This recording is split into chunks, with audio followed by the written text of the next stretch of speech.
Mi nombre es Nélida Romero. Soy artista que vivo aquí en esta casa del teatro maravillosa, que nos une a todos. En este momento estoy en el Teatro Regina, que lleva ese nombre por su fundadora, por la fundadora de la casa, Regina Pacini de Alvear.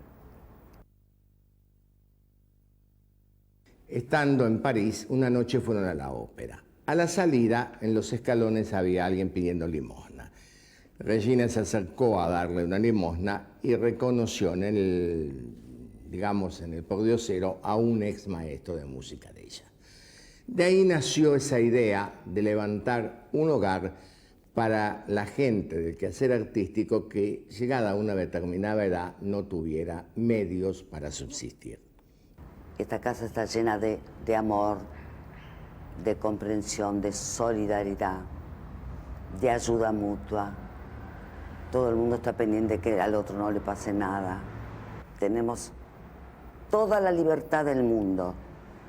Acá podemos salir, podemos trabajar, podemos irnos de vacaciones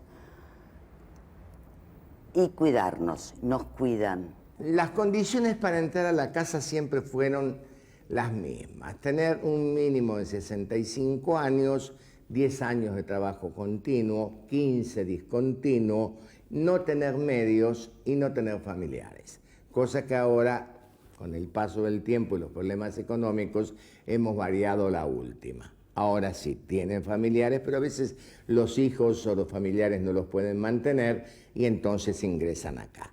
Tienen su habitación individual, sus 4 comidas, servicio de enfermería permanente, calefacción, lavandería. Cuando nosotros nos entra por donaciones, televisores o heladeras, las damos para que tengan su habitación equipada y no pagan absolutamente nada.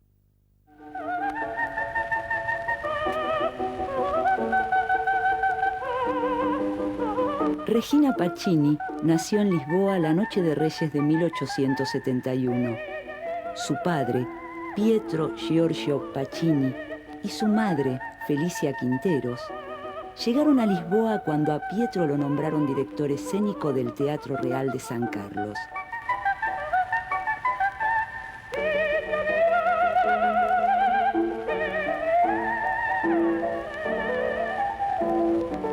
Regina pasó muchos momentos de su infancia en el teatro y fue testigo privilegiado de los ensayos de grandes estrellas del bel canto, como Adelina Patti o Emma Nevada.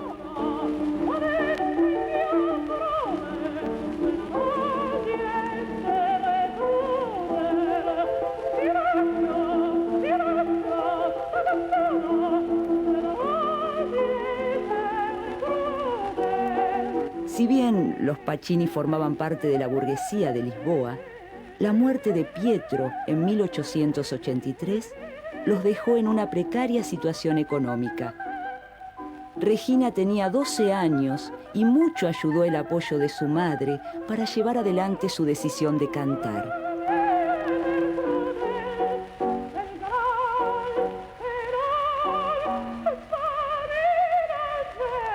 El maestro Milani, que aceptó darle clases gratuitamente, no tardó en descubrir las dotes de la pequeña. Durante 3 años de trabajo riguroso, le enseñó los primeros elementos del bel canto. Regina fue puliendo las arias de La Sonámbula y Lucía de Lammermoor, obras que la acompañarían a lo largo de su carrera. El empeño de Regina no tardó en dar sus frutos. Después de un viaje frustrado a Londres para actuar en el Covent Garden, el Teatro Real de San Carlos le daba una oportunidad. Regina tenía solamente 16 años. Muchos se indignaron. ¿Cómo se le daba a una adolescente inexperta el papel de Amina, el principal en La Sonámbula? Otros sostenían que la habían escuchado cantar y que era extraordinaria. Regina pronto rompió todas las especulaciones. Aquel 5 de enero de 1888, el día del debut, el público que colmaba la sala transitó rápidamente de la ansiedad a la admiración. En el final, hasta la mismísima familia real la ovacionó de pie. 15 días después del debut, Regina volvía a conmover al público del Teatro San Carlos cantando en Lucía de Lammermoor. Las sopranos, igual que los tenores, tienen, según la textura o amplitud de su voz, su extensión, etcétera, y otros recursos técnicos, una serie de divisiones. Está, por ejemplo, la soprano dramática, que en general suele terminar su extensión en el do, tiene una voz caudalosa, dotada de grave. Después está la soprano lírica, a la cual correspondería justamente el registro de Elena Arismendi, y finalmente está la soprano ligera, que tiene una textura más clara de voz y que por lo general llega a un registro mucho más agudo. La soprano ligera, por definición, tiene que ser también soprano coloratura. Vale decir, tener una serie de artificios técnicos que le permiten usar de esa agilidad y hacer prácticamente una asimilación de su voz a la de un pájaro. De ahí que vengan los llamados obligatos de flauta, o sea, esa especie de duelos que, como en Lucía di Lammermoor, se establecen a través de la voz cantante y la flauta.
Podemos atribuirla a la madre de Regina, que era una española nacida en Cádiz, que cantaba también, igual que cantaba el padre de Regina Pacini, un barítono, yo diría un poco de 3 al cuarto, pero que tenía la fortuna de haber creado una empresa con la cual recorría muchos de los lugares de Portugal y algunos de España cantando y haciendo ópera.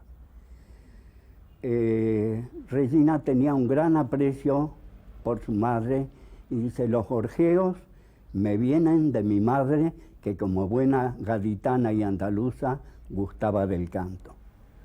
Dice, la otra parte de herencia vocal era la de mi padre, el barítono Pacini. Ella nació en Lisboa el Día de Reyes de 1871. Felicia se mantuvo firme junto a su hija. Primero la acompañó a París a estudiar con la célebre Matilde Marchesi, la maestra de muchas de las grandes divas.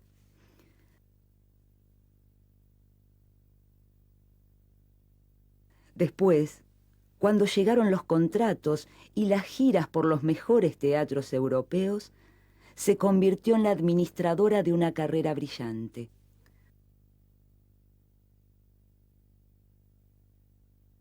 Digamos, en la segunda mitad del siglo XIX se va a dar en la Argentina un proceso muy acelerado de expansión económica. Este proceso de expansión económica está basado fundamentalmente en la producción y exportación de productos agropecuarios. Lana en una primera etapa, carne ovina, carne vacuna y sobre todo a principios de siglo cereales. Este gran proceso de expansión económica que beneficia, podríamos decir, fundamentalmente a una alianza de grandes propietarios con grandes exportadores e inversores extranjeros. Esta etapa va a culminar de alguna manera con la crisis económica de 1930. En la década de 1880, la Argentina atravesó por grandes cambios en todos los órdenes.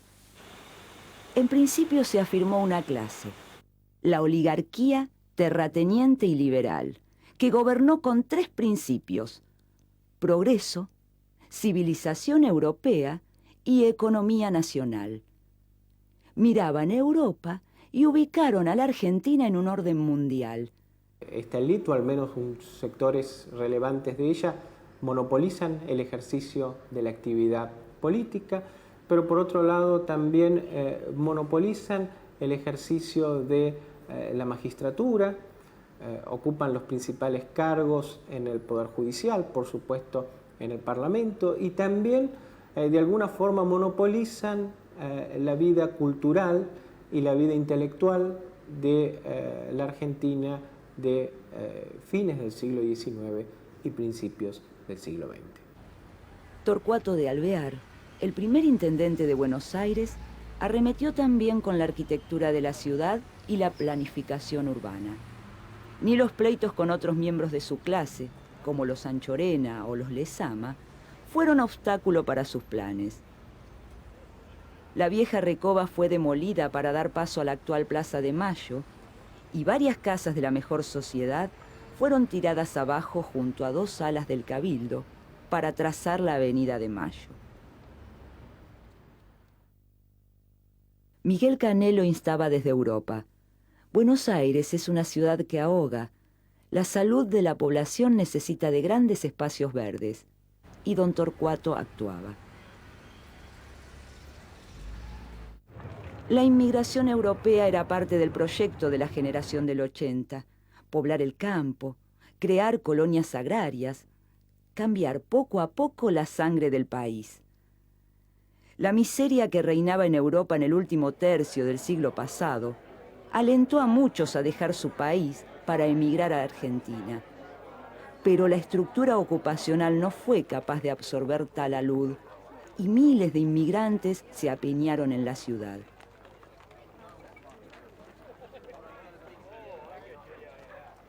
Así surgieron los conventillos, en los grandes caserones del sur que los ricos abandonaban para ir al norte.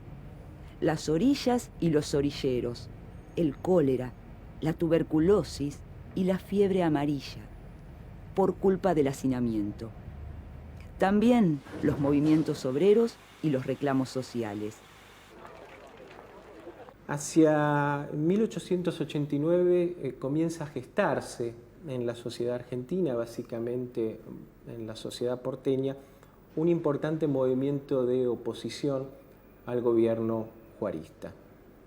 Un momento importante de la gestación de este movimiento es el llamado mitin del Jardín Florida, que se realiza en 1889, que reúne a sectores importantes de esta élite que han sido excluidos por el sector gobernante.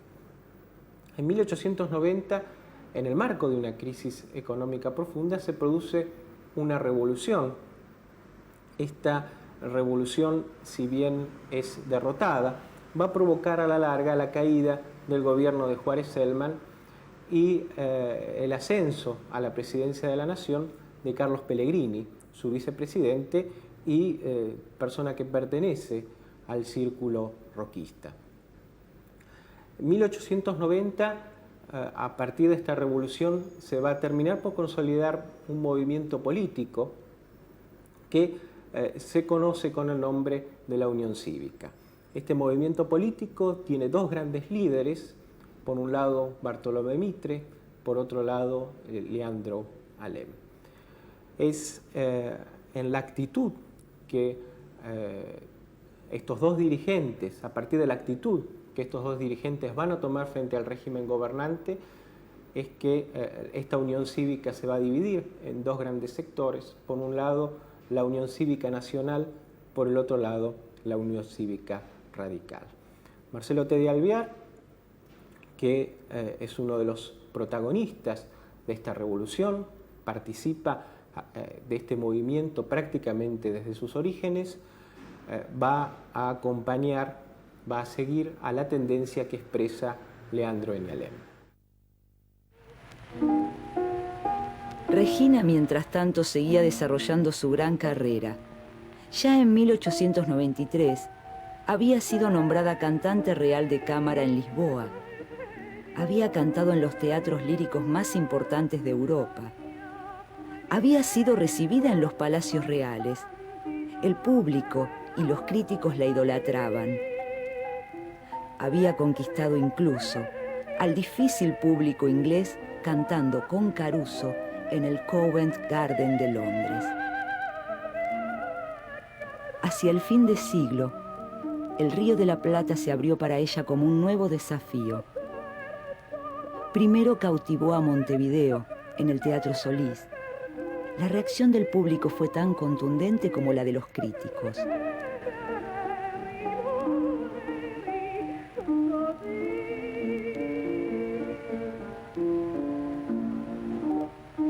En Buenos Aires gozó de la misma suerte. Entre los asistentes, la noche del debut en el Teatro Politeama, estaba Marcelo de Alvear. Para ninguno de los dos sería una función más.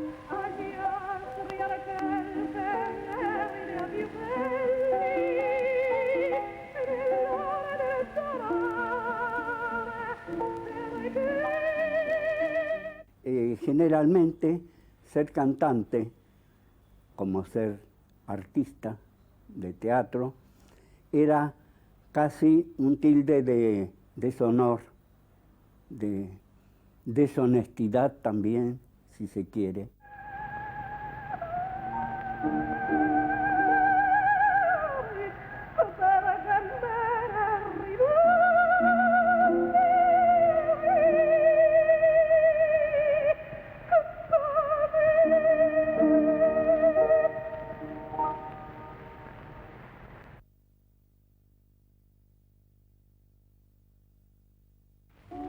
Marcelo fue a todas las funciones que Regina hizo en el Politeama aquella temporada de 1899. Llenaba su camarín de flores y le regaló un costoso anillo que Regina no aceptó.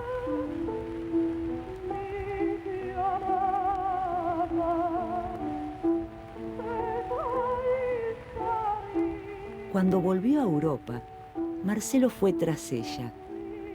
8 años duró el asedio. Marcelo viajaba a las ciudades donde actuaba Regina hasta que finalmente logró que lo aceptara. Ella sabía que acceder a la proposición de Marcelo significaba poner fin a su carrera. Dejar de cantar significaba para siempre. Cuando Regina de Alvear, o Regina Pacini, mejor dicho, que era su nombre de teatro,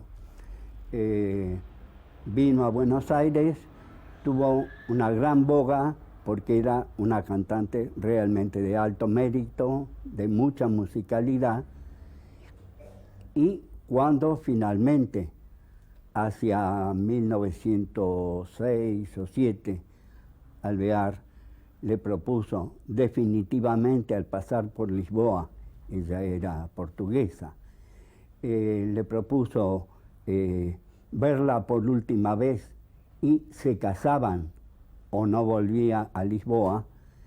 Esto la decidió a Regina a tomar por esposo a Alvear, de quien tenían ya un largo noviazgo, o con quien tenían un largo noviazgo. Me divierte que me pregunten de Regina porque yo crecí, a mí me encantaba la ópera desde muy chica, yo cantaba a la par de los discos y de las cosas. Y entonces mi madre me contaba anécdotas de Regina Pacini, que había estado muy cerca de ella porque mi madre es hija de Ángel Gallardo, que fue canciller del gobierno de Alvear.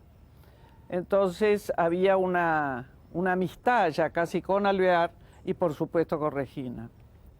Entonces, como a mí me gustaba la ópera, mamá me contaba anécdotas de Regina, cómo era ella, cómo se comportaba en las reuniones oficiales, cómo había sido, digamos, cómo había caído en la sociedad argentina este casamiento, que fue un poco traído por los pelos, porque Alvear era un candidato de toda la alta sociedad argentina. Y ella todo el tiempo hablaba de cómo había sido el festejo de Alvear a ella, cómo ella se hacía desear. Y uno pensaba, ¿cómo se hacía desear de Alvear, que era una especie de dandy que en Francia tenía éxito, un hombre muy rico, un hombre muy buen mozo? Y dice que siempre, cuando se abría el telón, delante, en la platea delante, estaba Alvear, que después le mandaba rosas al camarín. Y bueno, hasta que aceptó, digamos, este galanteo muy de esa época, y nunca se quejó de ese renunciamiento que ella hizo por amor a Alvear. O sea, ella no decía pensar que yo dejé la ópera, nunca hablaba de ella. Eso era una cosa también curiosa. Todo el tiempo era su vida en reflejo de lo que había sido Alvear. Cantó hasta su matrimonio con Alvear y pocos años antes de casarse estaba ya en conversaciones con el Metropolitan de Nueva York, donde la querían para hacer Lucia, Rigoletto y otras óperas de su registro. Los recién casados decidieron vivir en París. Marcelo compró una mansión de estilo normando en las afueras de la ciudad, Cour-Volant. Por aquellos años París era el cielo para los argentinos. Los parisinos miraban con asombro a esos grupos que hablaban en voz alta, comían en los restaurantes más caros, iban al hipódromo y al teatro y arrasaban con las mueblerías y las grandes tiendas de costura. Además de estos argentinos en tránsito, había otros inmensamente ricos que habían decidido residir en París. Al comienzo hubo ciertos reparos para aceptar a Regina, pero algunos integrantes de la colonia argentina revirtieron su posición y la mansión de los Alvear se convirtió en epicentro de la vida social en París. Regina había abandonado cualquier posibilidad de cantar en público. Incluso se creyó que Marcelo había hecho sacar de circulación sus discos y solo cantaba en algunas reuniones familiares. La vida del cantante es muy dura. Pienso que en realidad todas las vidas, cuando uno quiere hacer algo, es duro. Hay muchas cosas, hay muchas dificultades. Pero la voz es una de las cosas, de los instrumentos que es más sensible.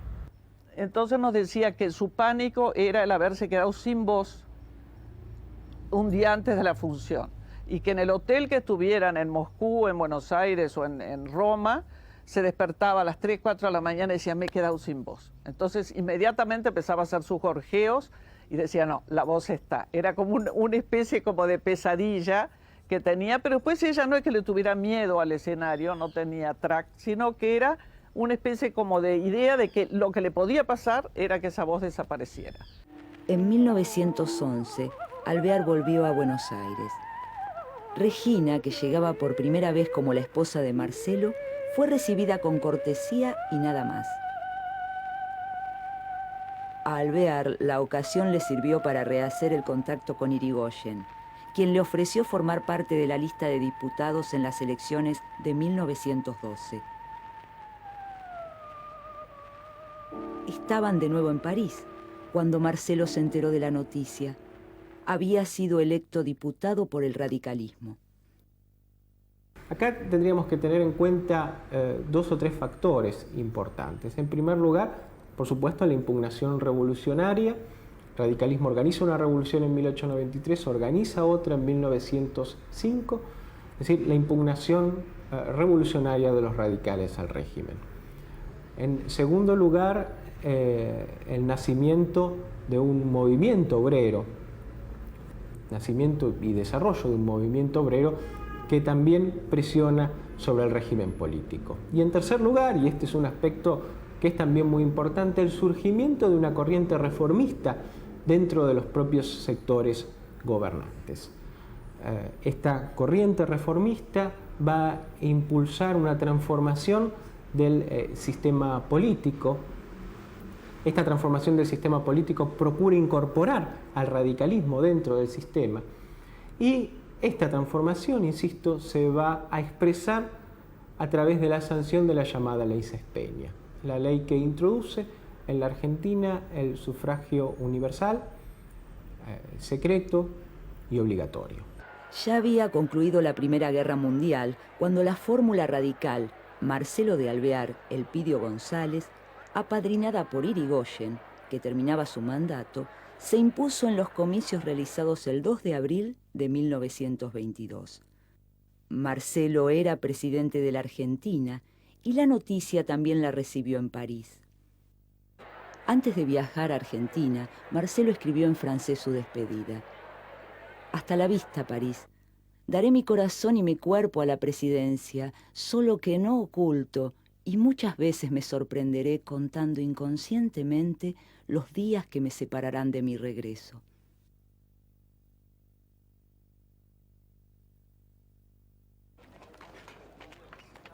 El 4 de septiembre de 1922, Alvear fue recibido con una gran algarabía popular.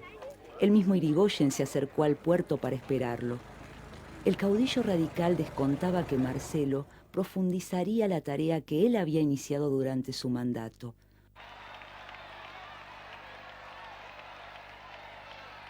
Por otro lado, también la oligarquía estaba feliz. Marcelo era uno de los suyos.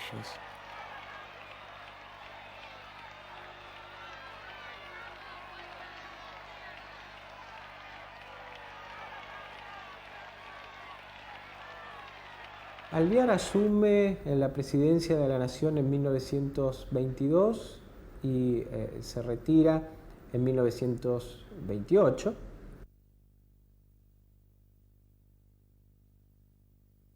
Al ser electo Alvear, recibió invitaciones de varios países europeos.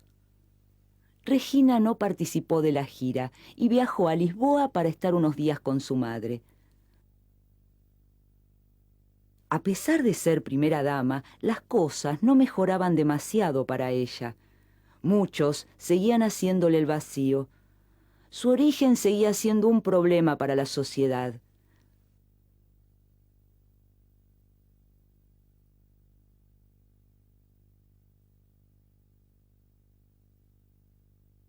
Pero Regina no entró en la contienda.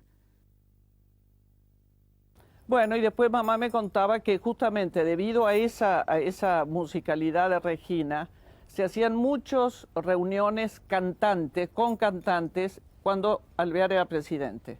Entonces, cuando venían los cantantes a la ópera, eran invitados a la presidencia, o se les daba una comida, o mi abuelo les daba una comida. Y Regina fue siempre una mujer de una gran prudencia. Mi abuela, apenas Regina es mujer de presidente, le da una gran recepción de mujeres para que Regina se ubicara dentro de la sociedad argentina. Cosa que ella hizo, que la sociedad fue muy cerrada al principio con ella, porque no nos tenemos que olvidar que una cantante de ópera no era lo que hoy día puede ser o lo que creó después un mito como fue la Calas. Que un señor como Marcelo T. de Alvear se haya casado con una cantante de ópera era una cosa que lo miraban un poquito de soslayo, ¿no? Pero ella, con su prudencia, con su humildad, con su retiro de las tablas, con una conducta acorde a la de una mujer de presidente, se ganó, digamos, el cariño de toda esa sociedad tan cerrada y tan aristocrática que había en la Argentina en esa época, que era muy difícil entrar y sin embargo ella entró y fue aceptada, ¿no? Marcelo había incrementado sus actividades, también sus romances que eran frecuentes y conocidos. Regina, que estaba al tanto de todo, aceptaba y lo perdonaba.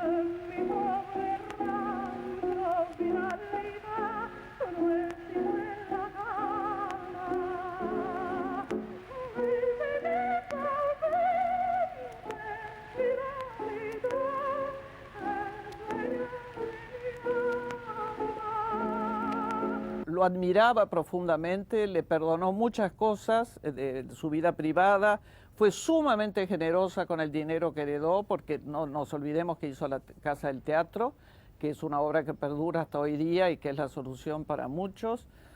Hizo la iglesia San Marcelo en Don Torcuato, que es una iglesia muy importante, y le puso el nombre de Alvear, del santo de Alvear. Pasó muchísimos años viuda, ella no reclamó nunca nada para ella, y veraneaba con él en Mar del Plata. Hay una anécdota muy divertida de que tenía la casa pegada a lo de unos primos míos. Ellos no tenían hijos y entonces Alvear miraba con larga vista el juego de todos estos chicos primos mayores míos, hasta que un día le dijo a mi abuelo: decime, ¿qué es lo que juegan tus chicos en el jardín, los nietos? Porque él no sabía qué tipo de juego, y creo que era vigilante y ladrón, pero creo que él nunca había jugado a ese juego.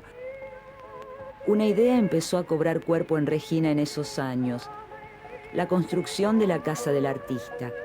Aunque los comienzos no fueron fáciles, con gran esfuerzo el proyecto prosperó.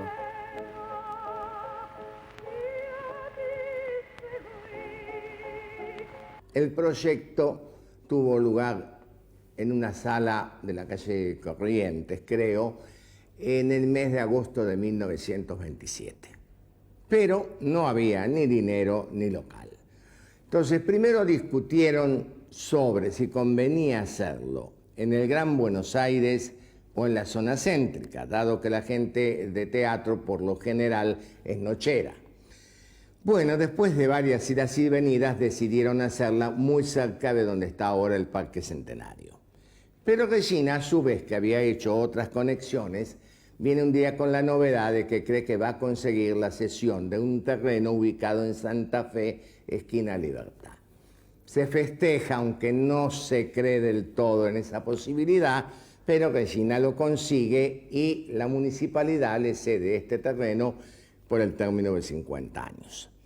Entonces empiezan a hacer colectas, Regina misma en los intervalos del Colón con amigas, pedían con canastitas que la gente colaborara, figuras extranjeras que venían hacían funciones a beneficio, los elencos argentinos también, desde luego, e incluso también elencos uruguayos, que colaboraba casi todo el mundo para juntar fondos para levantar el edificio.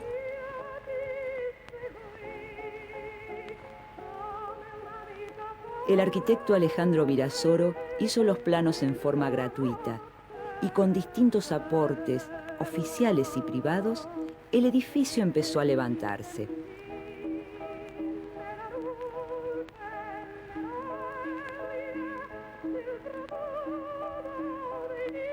Si bien la inauguración de la Casa del Teatro fue realizada el 4 de enero de 1938, durante el gobierno de Justo, nadie desconoce la autoría de Regina.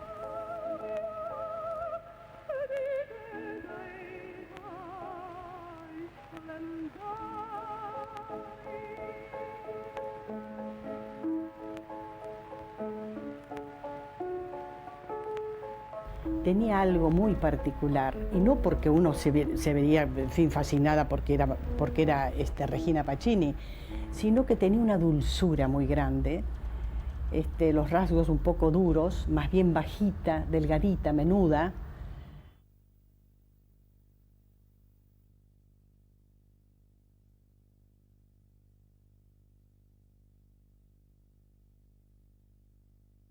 En 1928, una vez finalizado el mandato de Alvear, Irigoyen volvió a la presidencia. 2 meses después de haber entregado el gobierno, Marcelo y Regina regresaron a Europa. 1930 fue un año clave para el destino del país, también para la vida de Marcelo y Regina. Al principio, Alvear vio con buenos ojos la revolución del 6 de septiembre, encabezada por el general Félix Uriburu. Hizo incluso declaraciones públicas a favor del movimiento que destituyó a Irigoyen. Después de todo, Uriburu era un viejo amigo, y muchos de los ministros de su propio gobierno participaron en el golpe. En 1931, Alvear fue invitado a regresar al país para reorganizar el radicalismo. Una multitud lo esperaba en el puerto, Su presencia abría una esperanza. Uriburu no tardó en recibirlo y el planteo fue muy claro. El gobierno permitía la reorganización del Partido Radical, pero sin los irigoyenistas.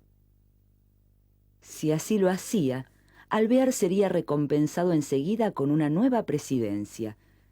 El proyecto de Uriburu era claro: perpetuar un grupo en el poder. Alvear dijo que no y dio inicio a sus horas más difíciles. Le valió la deportación y la prisión en Martín García. Alvear se va a constituir, como ya señalé, en el gran líder del radicalismo a partir de los 30. Él va a ser candidato a presidente en las elecciones que a principios de los años 30 van a culminar con la elección de Justo. Él es, candidato elegido por el radicalismo, pero a la vez va a ser vetado por el gobierno. Esto va a llevar a que el radicalismo declare la abstención en las elecciones que se celebran a principios de esta década y va a mantener en la primera mitad de la década del 30 una postura abstencionista. Esta postura se va a quebrar por la presión de sectores internos del partido, algunos dicen, entre ellos del propio Alvear, en 1935. A partir de entonces el radicalismo va a participar en las elecciones. El sistema político que se implanta en la década del 30 está caracterizado también en muchos de sus aspectos por el fraude, ¿no? Por el fraude electoral. En 1934, Alvear fue deportado por el gobierno de Justo. Un buque de guerra lo condujo hasta Lisboa, donde se reunió con Regina. Al destierro se le unió otra tristeza: la venta del Coeur Volant.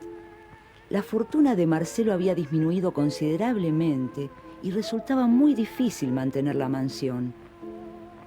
En 1936, la muerte de Felicia, la madre de Regina, lo llevó a Europa por última vez.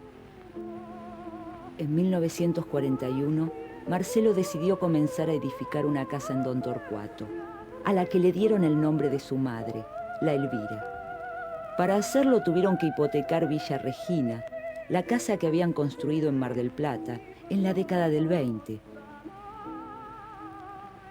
La fortuna de Alvear se había evaporado.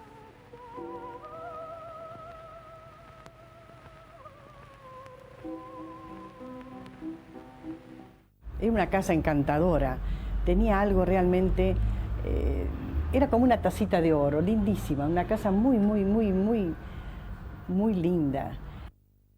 En la Elvira murió Marcelo el 23 de marzo de 1942. Después de ser velado en la Casa de Gobierno, los partidarios impidieron la ceremonia funeraria oficial.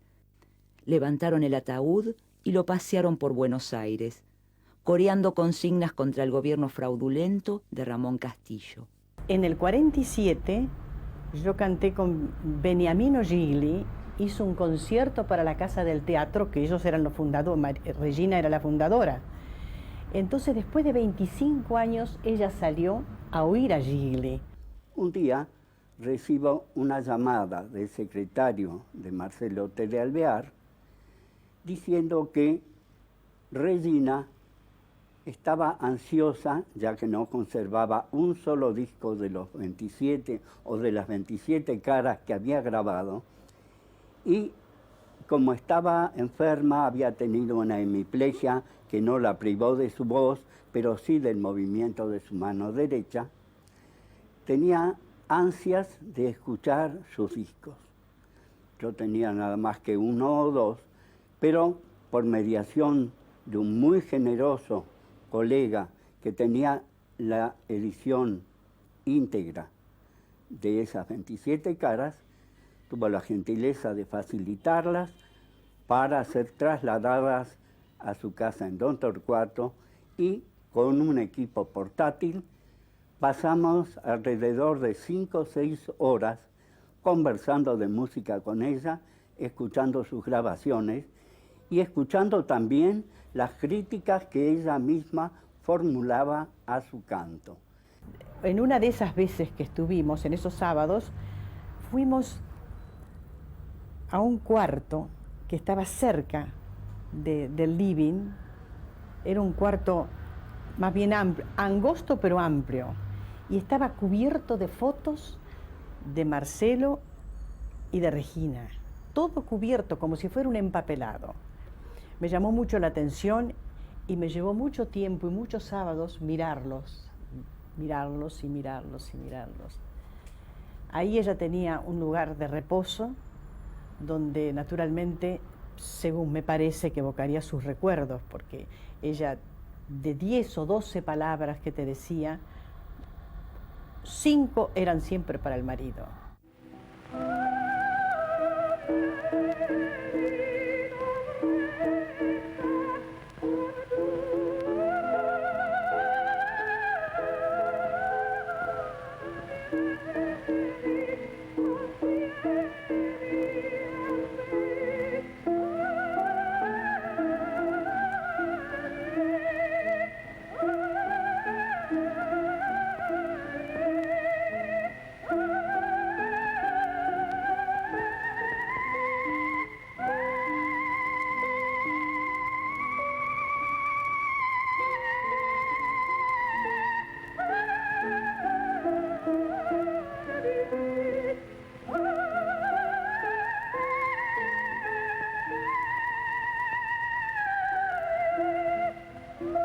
Después de la muerte de Marcelo, Regina llevó una vida apacible en Don Torcuato.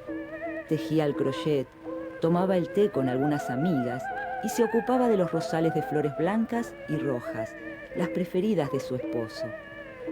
Con la venta de sus alhajas hizo construir una iglesia, San Marcelo. Del canto desde 1907, nada.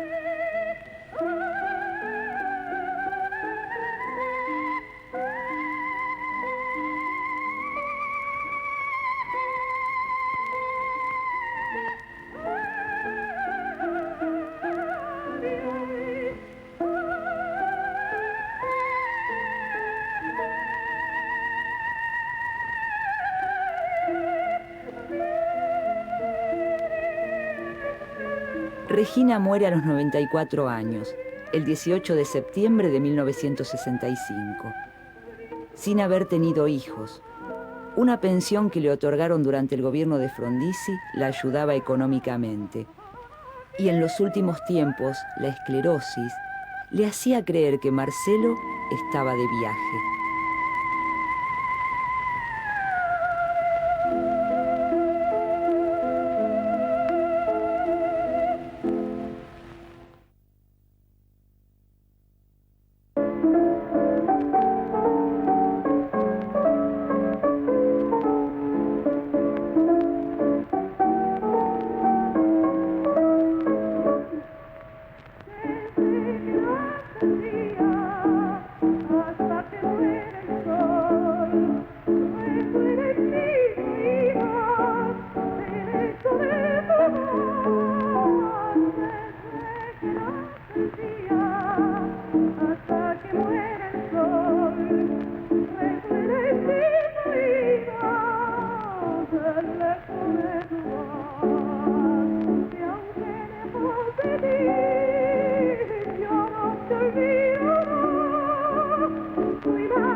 Thank you.